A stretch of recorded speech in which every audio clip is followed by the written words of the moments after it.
Buenas noches, vamos a terminar la clase de adjudicación integrada. Antes vimos la parte 1 y 2, que son los principios básicos de adjudicación, y la parte 2, que es la adjudicación propiamente dicha y la deliberación. Esta parte no debería durar más de 40 minutos, es el feedback. Cuestiones importantes antes de empezar con el tema de la parte 3 del feedback es entender que se suele creer que nada más trabajando la parte de deliberación o de la adjudicación propiamente, ya podemos tener dominado la parte del feedback, cuando no, realmente es sumamente importante estudiarla y practicarla pensando en hacer un buen feedback, porque al final eso es lo que, cuando nos toca tener la labor del juez, es lo que se puede evaluar de cara a los debatientes. Entonces, hay ciertas cosas y ciertos matices que hay que manejar con esto. Primero, ¿qué hay que hacer en el feedback? El feedback particularmente no es hacer un resumen del debate, no es dar recomendaciones a los debatientes de lo que podrían haber hecho mejor, no es tampoco explicarle las falencias que tuvieron a cada uno de los oradores para que mejorasen sus discursos, y no es tampoco, ni mucho menos, dar una interpretación del debate. Como vimos cuando en la clase de adjudicación, uno de los principios básicos, el tema está en que tú estás allí como juez, es para validar o traducir lo que sucede en el debate en 4 posiciones.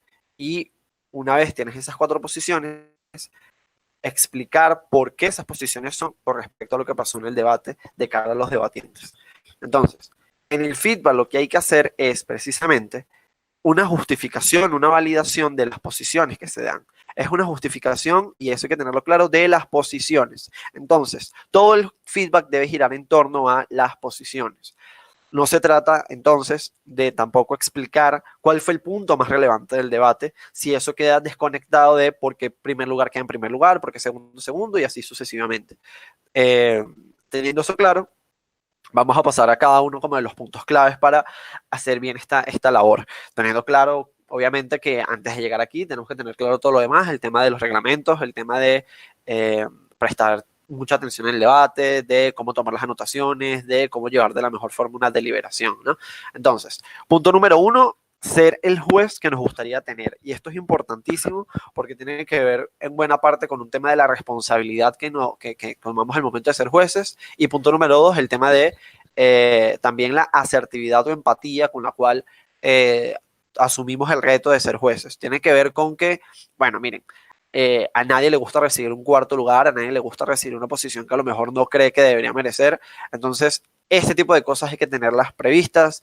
Hay que intentar, cuando se da el feedback, no tener una actitud arrogante y entender que el hecho de que tú seas el juez no significa que tú sabes más que los demás o tú eres el que domina el tema, sino que sencillamente estás cumpliendo un rol como el resto. Y también esto tiene que ver, más allá de la actitud o responsabilidad, también con el tema de tú como debatiente, ¿qué te gustaría que hiciese tu juez? ¿Qué te gustaría que hiciese el juez que te corresponde en una ronda importantísima, como puede ser una ronda previa a un break o una semifinal, una final? Tiene que ver con que el juez realmente repase todos los puntos del debate, en que realmente se meta cada cámara y logre deslumbrar porque cada cámara queda en la posición que queda. Son ese tipo de cosas. El juez ideal que a todos nos gustaría tener es un juez que perfectamente explica qué hicimos, que perfectamente explica qué sí nos refutaron, qué no nos refutaron, que perfectamente explica cómo nuestros argumentos sí comprueban lo que debíamos comprobar o no comprueban lo que debíamos comprobar según lo que nosotros dijimos. Entonces, tener claro ese principio para empezar. Después, tema que ya les había mencionado, el tema de explicar las posiciones.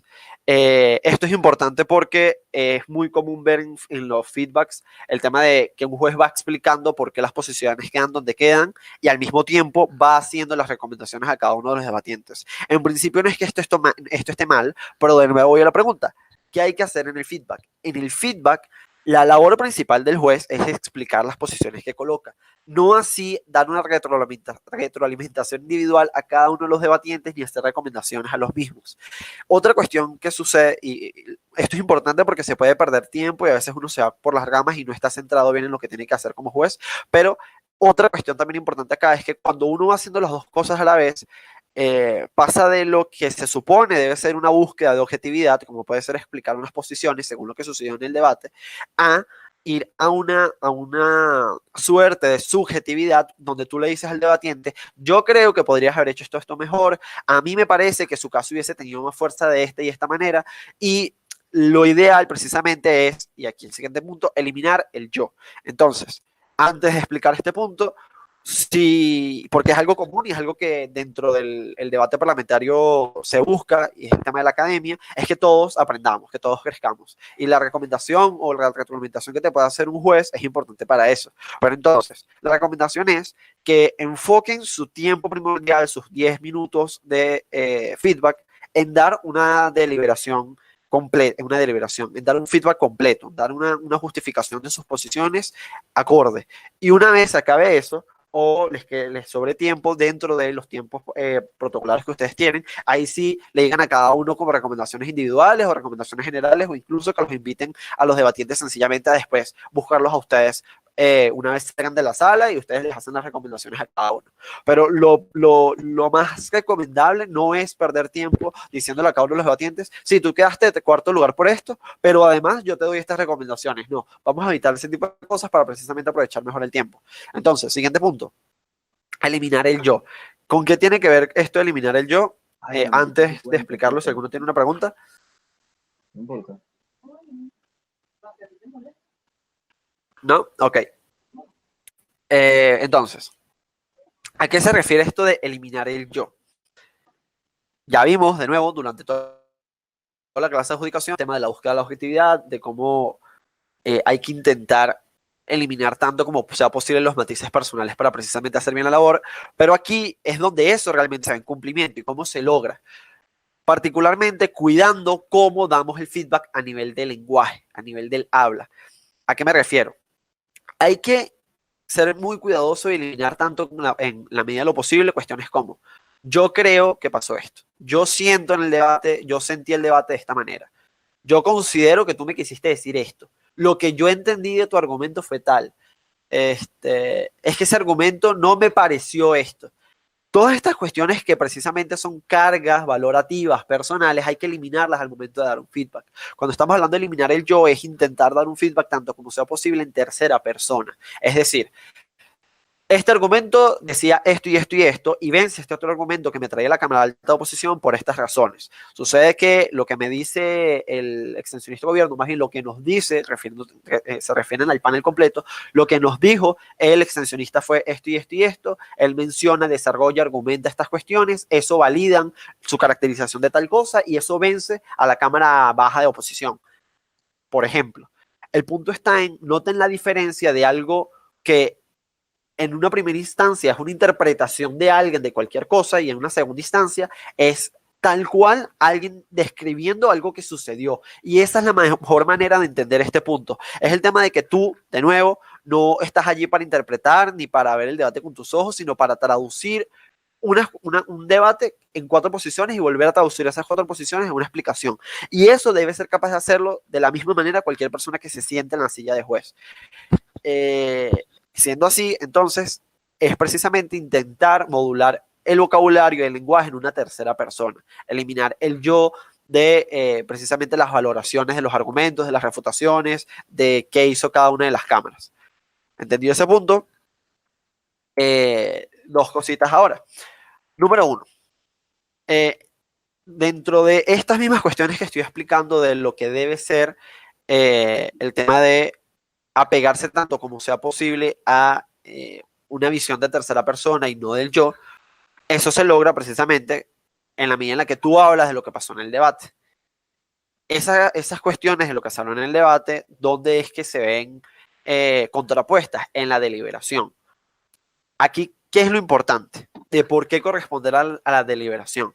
Porque si bien tú tienes que lograr un trabajo satisfactorio de cara a los debatientes, también lo tienes que lograr de cara a tu panel de jueces. Número 1, porque ellos no tienen la posibilidad de que los debatientes los juzguen directamente a ellos y sin embargo su trabajo se ve reflejado en ti porque al final la evaluación que ellos te hacen a ti también es sumamente importante y aunque los debatientes puedan quedar satisfechos, puede que el panel no, en la medida en la que tú no estás haciendo un feedback que corresponda a la deliberación que hicieron todos. De nuevo, si tú eres principal y te toca dar el feedback, no tienes tu rol no es diferente al del panel por una cuestión de, ay, yo soy principal y yo sabía más, yo tengo más nivel o no. Es una cuestión de, en la deliberación de guía y en el momento del feedback de precisamente la voz. Esa es la única diferencia entre el principal y el panel en un momento de un feedback. Que tú como principal tienes, digamos, el control de la situación, pero además, y es lo importante, es que eres la voz de todo un panel. Entonces, cuidemos que cuando demos un feedback, este corresponda perfectamente a la deliberación. Si en la deliberación se habló que primer lugar quedaba por encima del segundo lugar fundamentalmente en un punto, no digamos que según el panel o según lo que tuviste, la razón particular por la cual el primer lugar queda en primer lugar es por otra cosa X que no fue la que se habló en la deliberación. Eso es importantísimo. Ahora bien, pasando al siguiente punto. Si no hay preguntas de momento. Ok. Sí, en el siguiente punto tenemos el tema del lenguaje. Y ya vimos como dos partes de esto, ¿no? Que tiene que ver primero con el vocabulario y después con corresponder a lo mismo de la deliberación. Pero aquí vamos a precisamente cómo satisfacer a los debatientes. Una cuestión fundamental para lograr esto es que utilicemos el mismo lenguaje que se da en el debate. Si un argumento, algún debatiente le coloca la despolitización de la clase tiquitaca, tiquitaca, tú hablas de la despolitización de la clase tiquitaca, tiquitaca. Intentemos ser lo más acordes posible a el vocabulario y las palabras que utilizan los debatientes. Es igual que cuando tenemos el rol de debatientes y uno como debatiente debe refutar utilizando las mismas palabras que utilizó el otro orador, porque no es lo que tú entendiste, sino lo que él dijo y cómo dentro de esa lógica es refutable. Precisamente aquí es igual. Nosotros, al momento de dar un feedback, estamos dando un feedback de algo que sucedió de una única manera determinada. Y nuestro rol es apegarnos a eso tanto como sea posible. ¿Cómo se logra? Utilizando el mismo lenguaje. Cuando no lo hacemos, y ahí es donde vienen los problemas cuando no se hace, es que vienen las preguntas o las interrupciones en medio del feedback de yo no dije eso así, mi explicación no era de esa manera, ese argumento que usted le está acá, por ejemplo, ese argumento que tú estás diciendo no era mío sino de la cámara baja, o al revés, ese argumento que tú le estás adjudicando a la cámara alta era mío, y es precisamente porque a lo mejor hay dos argumentos que son iguales, pero fueron explicados con palabras distintas. Y como tú, bueno, dices en la deliberación o mentalmente, este argumento es igual, y para tu agilidad en las notas o para ti llevarlo más fácil, tú le das una misma etiqueta a los dos, después cuando estás dando el feedback te confundes y te refieres al mismo argumento en las dos cámaras distintas de la misma manera. Hay que evitar, intentarlo en la medida de lo posible, el utilizar el mismo lenguaje que utilizan los debatientes para precisamente ser lo más correcto posible, y en esta medida es más fácil incluso lograr la eliminación del yo, porque sencillamente es como si estuvieses haciendo una exposición en tercera persona de información, no de un análisis tuyo, no de una interpretación, sino sencillamente una exposición de información que sucede en la deliberación que se traduce de algo que ya vimos que pasó, que fue el debate. Otra cuestión importantísima para lograr este tema del lenguaje, ya lo vimos y lo mencioné cuando estábamos en la parte 2 de la adjudicación y la deliberación, es el tema de las notas. Hablamos del tema de que a lo largo de todo el debate hay que tomar notas de todo lo que sea posible y más cuando estamos aprendiendo, porque es sumamente complicado recordar todas las cosas que suceden en un debate sencillamente de memoria. O que nosotros digamos, así, este argumento lo explicaron así, anoto solamente la etiqueta, pero quizás o tú estás subestimando la buena explicación que te pudo dar un orador, o incluso tú puedes estar sobreestimando esa explicación y estás dando nexos lógicos que realmente el debatiente nunca te dio. Por eso es importantísimo el tema de tomar las anotaciones completas, pero también en este momento, porque, y aquí juega dos funciones, primero, para lo que estamos hablando del tema del lenguaje, y segundo, para un tema de orden y organización. Este tema del orden y organización que tú llevas deberías, más que sacarlo en el debate, en los 15 minutos, en los últimos minutos que estás resolviendo. Yo mencioné también en la clase de adjudicación y deliberación que una recomendación era que, según cómo se daba la deliberación, intentáramos hacer lo más cercano posible el feedback, porque así se nos iba a facilitar más al momento de verbalizarlo.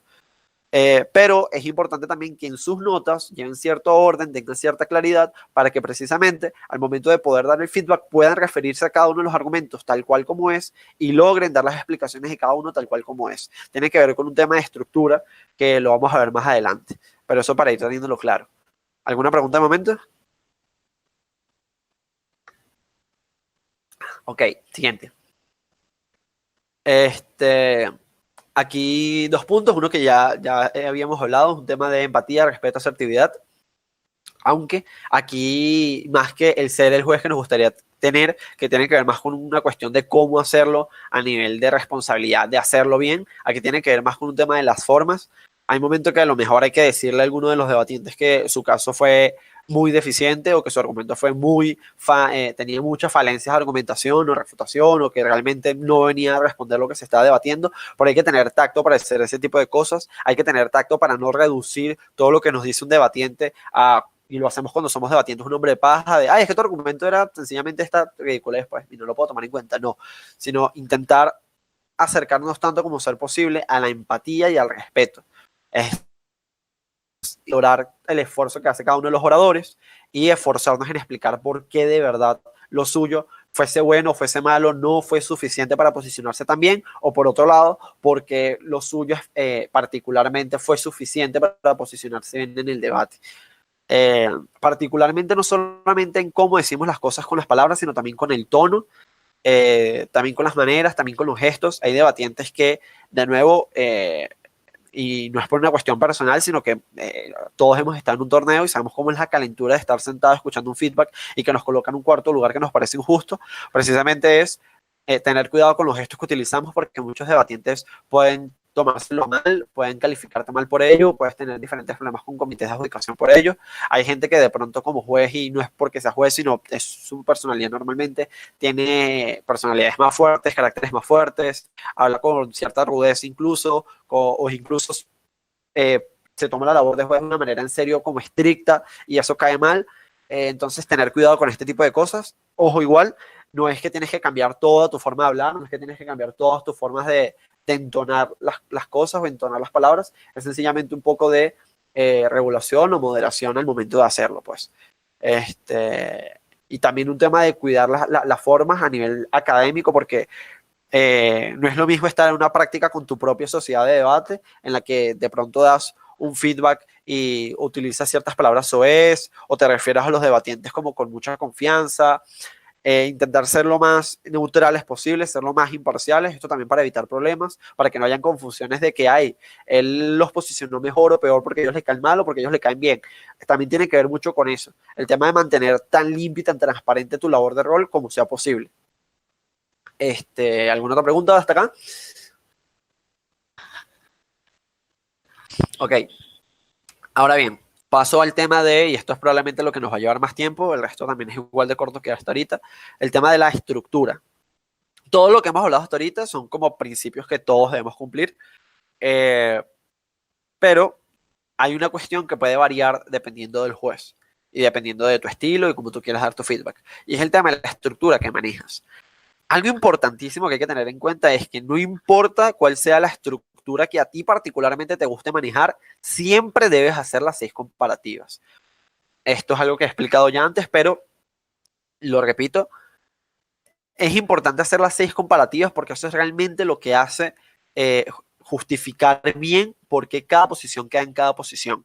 No es lo mismo explicar por qué una cámara alta de gobierno le gana a una cámara alta de oposición. O sea, no es lo mismo que yo explique por qué la Cámara Alta de Gobierno efectivamente le gana a la Cámara Alta de Oposición, a la Baja de Gobierno, a la Baja de Oposición, que yo explicar que las cámaras altas fueron las mejores y como la Cámara Alta de Gobierno ganó el debate, le ganó a todas. Y que yo valore y desarrolle mis 15 minutos explicando por qué las cámaras altas fueron las mejores en el debate, cuál fue el debate que se dio entre ellas dos y por qué una de ellas dos le gana a la otra. Aquí estamos desplazando completamente la labor que hicieron las otras dos cámaras, aquí estamos desplazando totalmente qué fue las otras cosas que pudieron pasar en el debate, y aunque no fuesen de gran solvencia o realmente estuvieses en lo cierto de que las dos cámaras altas fueron muy superiores, también es importante justificar cuál fue el punto de choque, cuál fue el clash que se dio entre las cámaras bajas para que precisamente una se posicione por encima de la otra y una se posicione por debajo de, en este caso, el que fue el segundo lugar, que fue la cámara de alta oposición. Entonces, hacer las 6 comparativas es súper importante. Hay diferentes maneras de hacer las 6 comparativas. Es importante conseguir una que se adecue a un estilo propio en el que tú te sientas cómodo, porque 15 minutos o incluso a veces en algunos torneos, y de hecho se está haciendo más habitual, son solamente 10 minutos para dar el feedback. Es complicado reducir un debate de 1 hora completa a 6 6 comparativas y hacerlo en 10 minutos.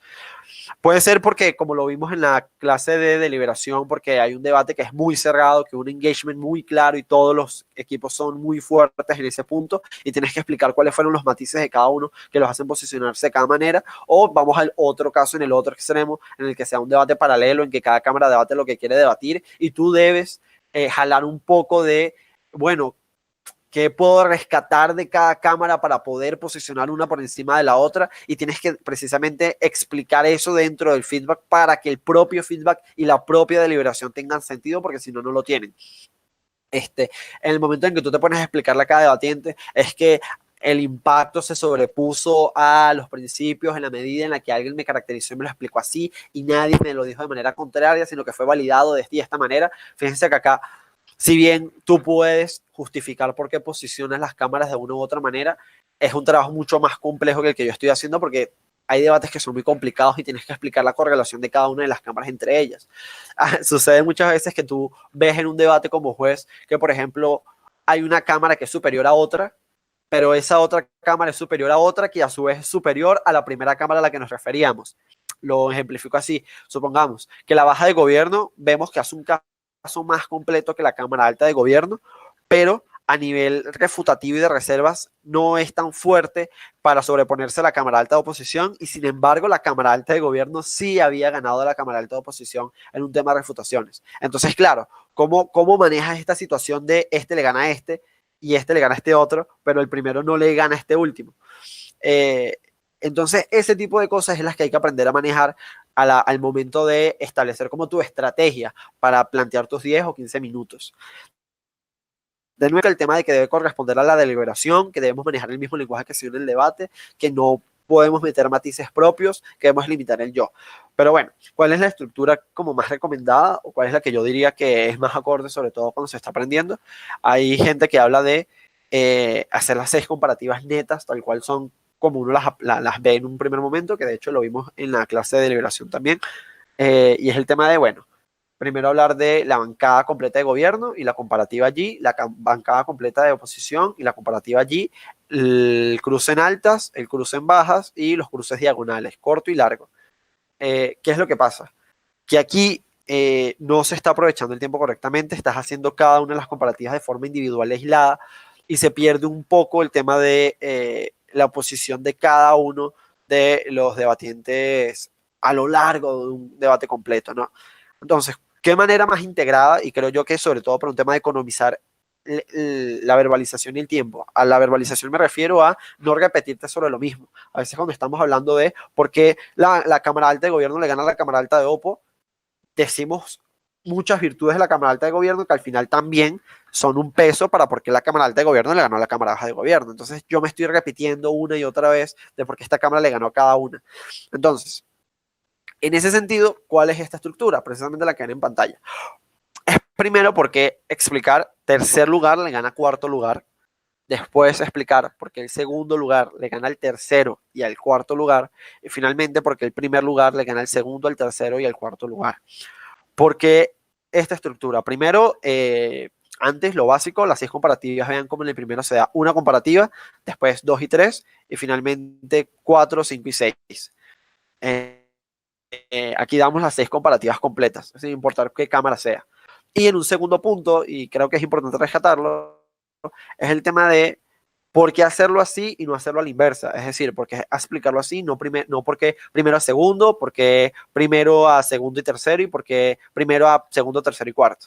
Porque cuando lo hacemos de esa manera, sesgamos o se puede dar esa sensación, no es que lo hagamos, es que se puede dar esa sensación, es más fácil, más propenso que suceda la situación de que sesguemos el debate a el trabajo que hizo el primer lugar, que todos los puntos choque, todos los puntos fuertes, todos los puntos de choque, todas las virtudes en el debate, todo lo bueno que se hizo, sucedió en el primer lugar. Y eso es lo que define el resto de los lugares. ¿Por qué? Porque a lo largo de los 10, 15 minutos estoy hablando una y otra vez el primer lugar y cómo se relaciona a las otras cámaras.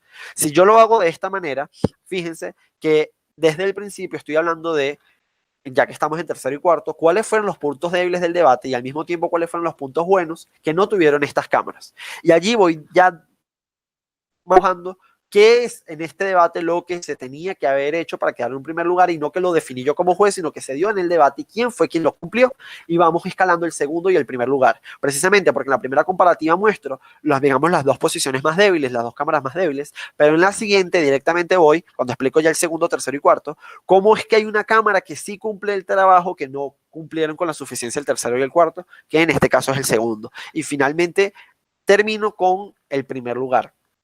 De esta manera, además, es una visión como más amplia del debate, porque si bien siempre va a estar el cuarto presente, a diferencia de si yo hablo del primero, yo siempre estoy relacionando el primero con los demás. Si lo hago de esta manera, no es tanto cómo el cuarto se relaciona con los demás, sino cómo los demás se relacionan con el propio debate para posicionarse en posiciones altas.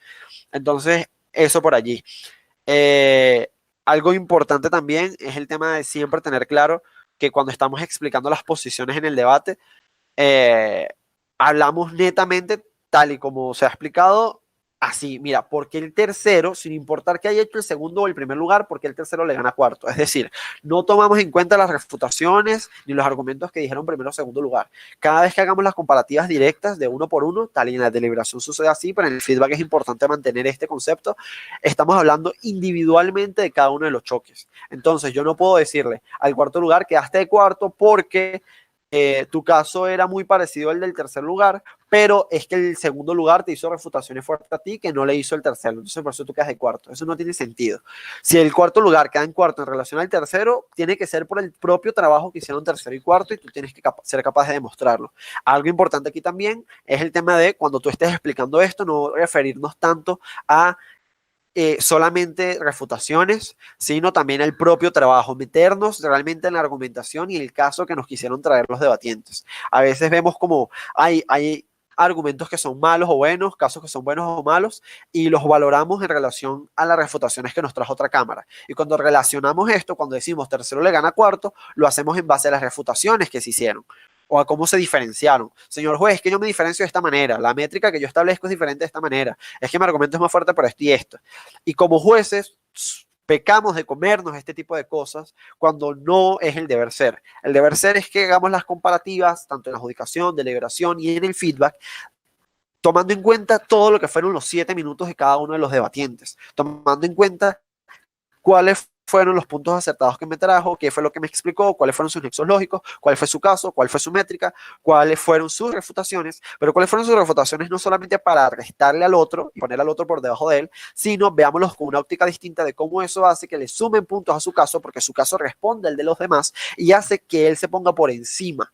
Vean acá la diferencia. Porque el tercero le gana el cuarto, no es solamente hablar de por qué el cuarto fue menos que el tercero, sino explicar también y de manera suficiente por qué el tercero fue más. No es lo mismo que yo le diga a alguien, es que me voy a quedar con el otro y no contigo porque tú eres feo, tú eres una mala persona, tú no me consientes, tú no me cuidas, sino que también hay que hacer un trabajo y un esfuerzo es que me quedo con él porque él sí me dice los buenos días en la mañana, sí me trae el desayuno a la cama, sí me saca a pasear. Es ese tipo de cosas lo que hace la diferencia en un buen feedback y un mal feedback. Y vean que se hace un poco compleja la tarea cuando vamos avanzando, porque después hay que hacerlo con el segundo, tercero y cuarto, y ahora hay que explicar por qué estos atributos que eran del tercero sobre el cuarto ya no son tan virtuosos en relación al segundo, y después hay que volver a hacerlo con el primer par.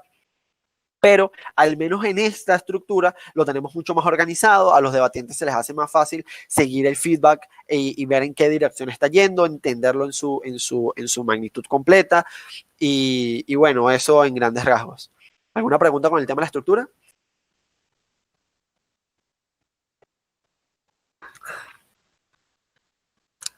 ¿No? Ok. Perfecto. No. Entonces, quedan dos cosas solamente por ver. Primero es el tema del tiempo y segundo es el tema de las preguntas.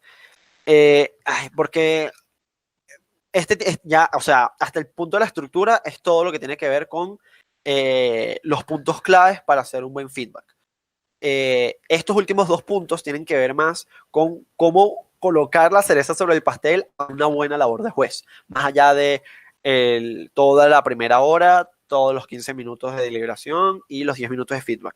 Tiene que ver con el tema del tiempo, ya esto hemos hablado mucho de que hay que respetar los tiempos, pero particularmente con el feedback es importante hacerlo porque ya no tenemos el dominio completo que podemos tener, por ejemplo, con nuestro panel. Acá a lo mejor salen más inquietudes, salen más preguntas, o sea, pueden surgir varias cosas inesperadas. Entonces, por eso es importante desde el principio no contar con los 10 minutos o los 15 minutos completos, sino incluso intentar dar el feedback en menos tiempo o ir ya con el plan mental de voy a dar este feedback en 7 u 8 minutos si son 10, si son 15 darlo en 11 o en 12. Y es precisamente para prevenir cualquier situación que se pueda suscitar en el debate. También importante acá el tema de ustedes como principales, es igual tal cual el rol que tienen como jueces en el momento del feedback que pueden tener los debatientes, que al momento que reciban un punto de información de que ellos hacen que se respete su tiempo, como principales es igual. Si alguno de los debatientes en algún momento quiere interrumpir porque tiene alguna pregunta o por cualquier cosa, primero privilegiamos el tiempo. Entonces, intenten hacerlo de la manera más eficiente posible, que nadie se extienda mucho explicándote algo, que nadie se extienda demasiado haciendo alguna pregunta. De la misma forma, no nos extengamos demasiado respondiendo alguna pregunta si algún debatiente la tiene. Y de hecho, y aquí voy con el último punto, el tema de las preguntas, particularidades con el tema de las preguntas a lo largo de un feedback. A ver, algo importante y clave. Si tu feedback es suficientemente bueno, no suficientemente bueno, si tu feedback es suficiente de por sí para justificar por qué tú colocas tus posiciones como las colocas, y esto es importantísimo entenderlo, mi feedback existe, es y está concebido para dar razón a mis posiciones, no para otra cosa. Yo no tengo que explicar cosas que no den razón a mis posiciones. Si lo que yo estoy explicando da razón a mis posiciones, es válido aportarlo a mi feedback que estoy dando. Si no es así, ¿para qué lo estoy dando? No es necesario. Vamos a economizar el tiempo. Entonces, si alguien empieza a hacerte preguntas durante el feedback, primero se tiene que ser un sentido de alarma de que el feedback no se está entendiendo bien en un primer punto, en un segundo punto que no lo estás haciendo de la manera más completa posible, o incluso en un tercer punto es que estás pasando por alto algo que era importante en el debate que no lo tuviste en cuenta, o que quizás sí lo tuviste en cuenta tanto en el debate como en la deliberación, pero en el feedback no lo estás diciendo. Por eso es importante, no es que yo empiezo a dar el feedback y cierro el cuaderno y lo digo de memoria, sino que tengan una estructura y tengan bien anotado dónde está todo lo que hablaron en la deliberación y cuáles son los puntos importantes que tienen que abordar. Eso es lo primero cuando te hacen una pregunta, estas tres cosas. ¿Qué estoy haciendo mal? Me pasé algo por alto de este debatiente particularmente, y dónde puedo, qué estoy diciendo y qué me está faltando dentro de mis apuntes. Ahora bien, más allá de esto, la recomendación principal es que no den la oportunidad a preguntas mientras estén dando su feedback. ¿Esto por qué? Primero, por lo que ya hemos hablado del tiempo, de que se interrumpe, de que se alarga más de lo que debe, de que desvirtúa propiamente la labor, porque algún debatiente puede estar haciéndote una pregunta que realmente no es importante para lo que fue su posicionamiento en el debate, y a lo mejor él lo considera de una manera distinta, pero debemos recordar que el juez principal eres tú. No significa que sabes más, sino que la responsabilidad de llevar ese momento del debate es tuya y tú debes llevarlo de la mejor forma posible. Si te pones a responder cada una de las dudas individuales de cada debatiente en ese momento, no lo estás haciendo de manera suficiente, y además, y esto es lo importante, que somos seres humanos y es muy fácil cometer errores, es muy fácil ponernos nerviosos cuando alguien levanta la mano y nos hace una pregunta a la cual nos quedamos en blanco o no sabemos responder. Entonces desvirtuamos aún más nuestra labor de feedback y de la propia deliberación, que a lo mejor fue muy buena. Recordemos lo primero que hablamos, pero en el feedback los nervios nos ganan y lo hacemos mal, porque nos ponemos a hablar cosas que no corresponden a la deliberación que tuvimos, que no corresponden a las posiciones que estamos colocando, corresponden al nivel que puede que tengamos dando un feedback, y precisamente allí cometemos el error. Entonces, la recomendación general es dejen las preguntas para después. Si la gente empieza a levantar las manos o hacen preguntas de manera interrumpiendo sin levantar la mano siquiera, tú paras un momento el feedback, le dices, permíteme por favor terminar el feedback completo, le puedes decir, mira, por un tema del tiempo, o no le das mayor explicación, y una vez tú ya termines de dar tu justificación completa, das cavidad a las preguntas. Una segunda cuestión importante con este punto de las preguntas. Siempre intentar, en la medida de lo posible, al momento de responder una pregunta, que utilicemos los propios recursos o elementos que estamos utilizando en el feedback. Me explico. Si yo estoy muy seguro de que mi feedback responde a mis posiciones y alguien me hace una pregunta que no puede ser respondida con mi feedback, entonces allí, y vamos a confiar en que estamos haciendo una buena labor, la explicación de cara al debatiente, si bien es de responder a lo que te está preguntando, no te vas a hacer el de la vista gorda, si es hacerle ver que esa pregunta que nos está haciendo o ese punto que él nos quiere traer a colación, que él cree que lo posicionaba mejor en el debate, no es tan importante o que no fue relevante para la deliberación. Y explicarle en base a lo que ya explicaste por qué ese punto queda desplazado, más que ponerte a explicarte qué fue lo que pasó con su punto, cómo alguien se lo refutó, cómo en su métrica no entraba. Es explicarle según lo que yo ya expliqué, mira, es que pasó esto y esto y esto, entonces tu punto no tiene tanta cabida. Ahora bien, vamos con si hay preguntas acá. No, ok.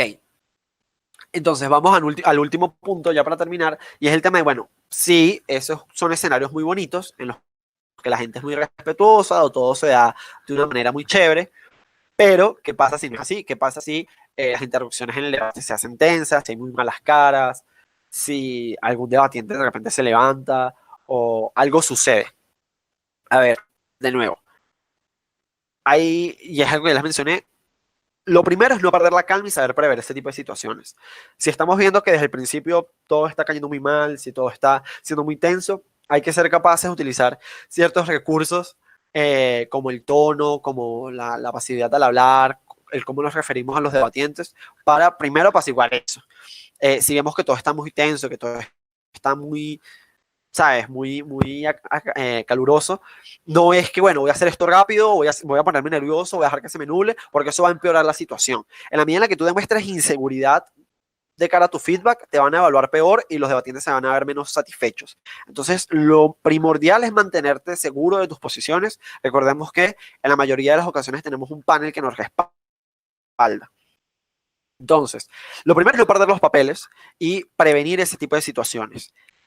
¿Cómo las prevenimos? Precisamente en la medida en que vemos que alguien empieza a preguntar, vemos que alguien está con cierto tipo de actitudes, pues adelantarnos. Miren, sé que estamos en un momento del día en que ya acaba de empezar el debate, que el tema de las posiciones es complicado, pero vamos a terminarlo lo más rápido posible. Déjenme explicármelo de la manera más eficiente y ahorita yo les respondo preguntas. Es un tema de amabilidad también, todos los puntos que ya hemos visto. Pero, y aquí es importante con el tema de la seguridad, una cuestión para precisamente, recordemos que cuando somos jueces también estamos compitiendo, es no permitir de lleno que suceda algo que es habitual y es el tema de que un panel tome la palabra y que el panel diga, déjame te ayudo, déjame te colaboro y él dice su parte y lo explica y saca la situación a flote. Si bien puede ser positivo de cara al feedback, intentemos que esto no suceda o que no suceda de manera involuntaria. Es decir, si efectivamente vemos que la situación nos está sobrepasando, que no estamos tan preparados para dar un feedback en un debate que fue difícil, que no estamos tan seguros con las posiciones, que puede suceder. Recordemos que hay veces que a lo mejor un principal le toca dar posiciones con las que no está de acuerdo y por votación el panel votó una decisión con la que el principal no está de acuerdo y debe dar ese feedback.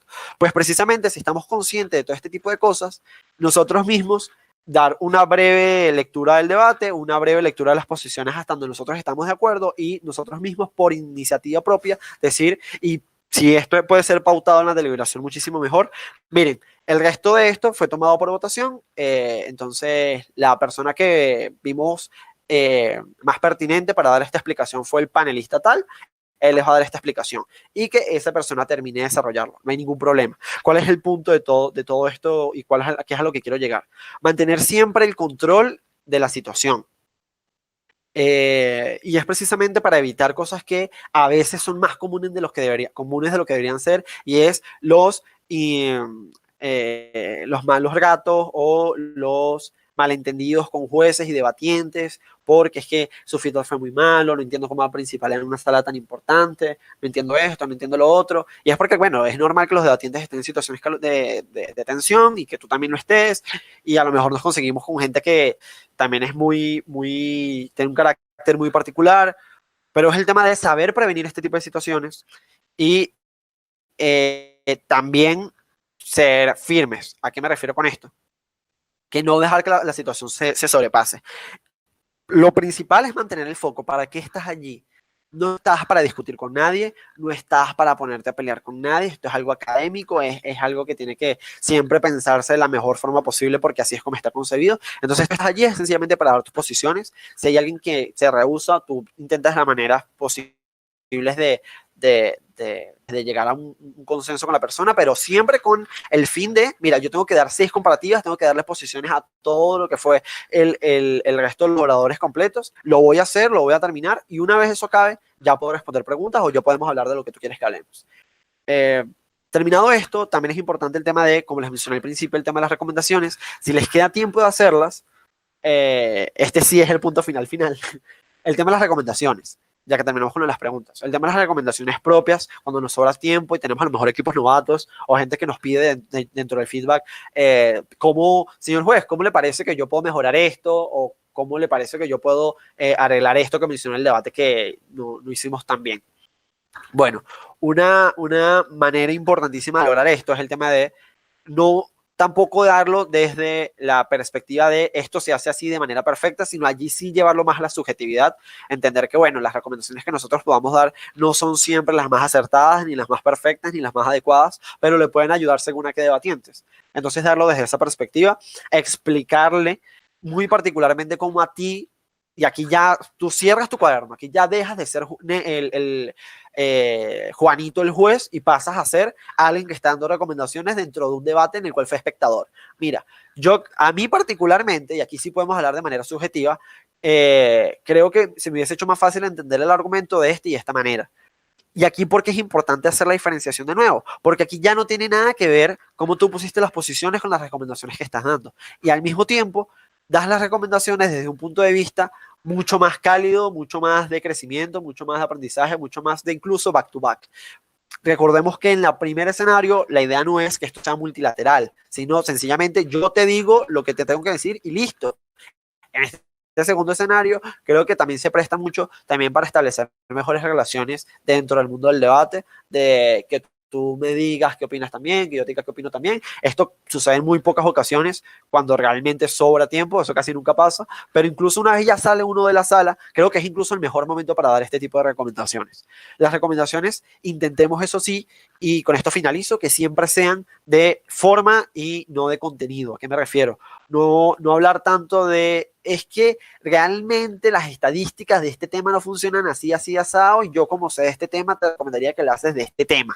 No, cuando se piden recomendaciones en debate tiene que ver con precisamente cuestiones aplicables a cualquier debate. Cómo hacer mejor las comparativas, cómo puedo explicar mejor mi argumento, cómo puedo dejar más clara mi caracterización, y allí sí puedes dar las recomendaciones. Pero hablar netamente de los contenidos de cada debate no creo que sea recomendable. Creo que es muy fácil errar en ese tipo de escenarios. Creo que es muy fácil precisamente también que los debatientes, y es chimbo decirlo, pero hay gente que sencillamente busca el punto para poder quejarse de que hiciste mal una labor, y ojo, están en todo su derecho del mundo, pero lo mejor es que si se van a quejar del trabajo que hiciste, sea efectivamente porque lo hiciste mal y no porque tú les estás dando insumos que no tienen nada que ver con el trabajo que hacemos desde la deliberación. Entonces, cuidemos el tema de dar recomendaciones de contenido. Otra cuestión importante también de esto es que nosotros no tenemos que tener particularmente una calificación para poder hablar de determinados temas. Hay temas en debate que son delicados y los podemos hablar como debatientes porque entendemos que no es nuestra postura personal, pero llevarlo después de, ay, sí, es que en este tema yo creo que es mejor abordarlo de esta manera y hablarlo de esta manera.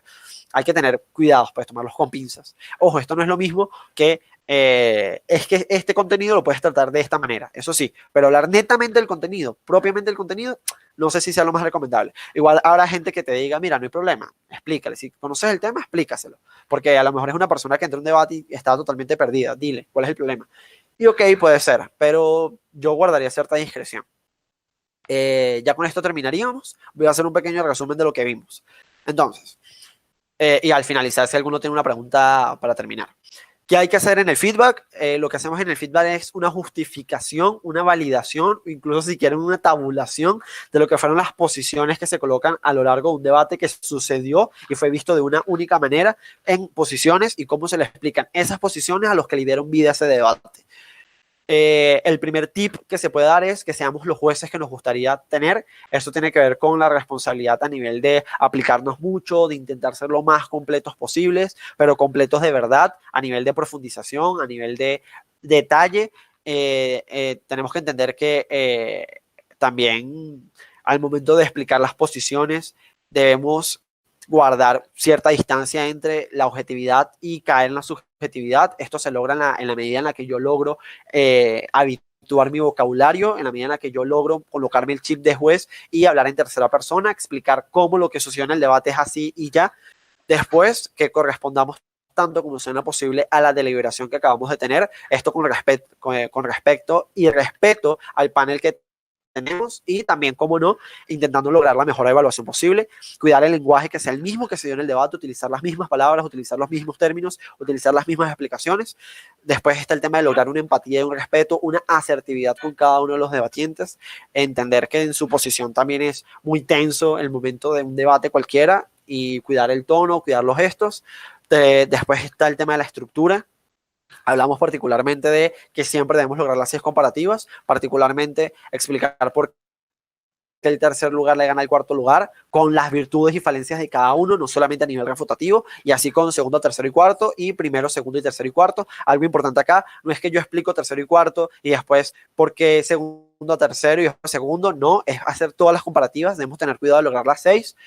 Finalmente, el tema del tiempo, respetemos por favor los tiempos, entendamos que eso es lo que permite la calidad logística de un torneo y también para salvaguardar el trabajo que estamos haciendo. Esto tiene que ver con que precisamente tengamos en los 15 minutos una buena estrategia que podamos con la cual podamos guiarnos a través de nuestros apuntes. Y finalmente el tema de las preguntas, que es en qué momentos debemos hacer preguntas. La recomendación es que se hagan al final, que cuidemos que el tiempo de yo explicando las posiciones sea solamente el tiempo de eso y después que debemos tener la mentalidad de que debemos prevenir cualquier tipo de situación y aunque se diese cualquier tipo de situación, intentar de todas las formas posibles que el feedback se dé de la mejor forma posible. Al final las recomendaciones o las preguntas particulares se pueden dejar para después del debate. Si hay alguna pregunta. No. Pues bueno, eso fue todo. Con esto finalizaríamos por completo la clase de adjudicación integrada. Recordemos, bueno, que son 3 partes y es importante entender cada una. Los principios básicos son aplicables a todo lo que se ha visto. Después está un tramo que es la adjudicación, después el otro tramo que es deliberación y finalmente este último tramo que es el feedback, que considero es uno de los más importantes, no tanto como el tema del estudio teórico, sino el estudio práctico, porque aquí es donde los jueces, cuando tienen que competir, es que son evaluados. Sin más que agregar, buenas noches y gracias. Sí, no. Gracias. Gracias, Nelson. Feliz noche. Feliz noche, muchachos. Ay, mira, llegó más gente que no me di cuenta que había llegado.